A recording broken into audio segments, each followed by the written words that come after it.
«27 жаштагы Нарматжан уулу Маратбек эки бөйрөк иштебей калып, тез арада чет өлкөдөн алмаштырууга аргасыз. Операция үчүн чоң суммадагы каражат талап кылынгандыктан, кайдыгер карабаган жарандардын акчалай жардамына муктаж болуп турат. Сиздин кайрымдуулугуңуз Маратбектин сакайып кетүүсүнө себеп болсун. Акчалай жардам кылууну каалагандар экрандын төмөн жагындагы номерлерге которсоңуздар болот. Эки бөйрөгү иштебей калган деп диагноз ошондой коюлду. Ошон үчүн кыргыз элинден суранып кетемин. Алыс жактарда дарыланат экен.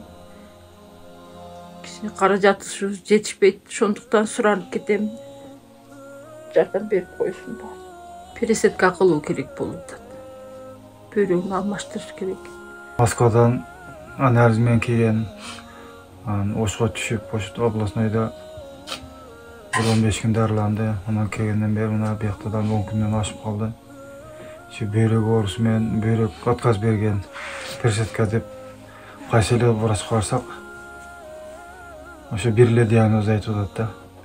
Эч лечение жолу жок дейт. Лечение менен жакшы болбойт дейт.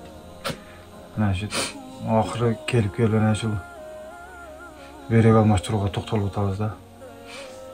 Эми ушу балабызды жакшы болуп кетиш үчүн элден жардам сурап атабыз.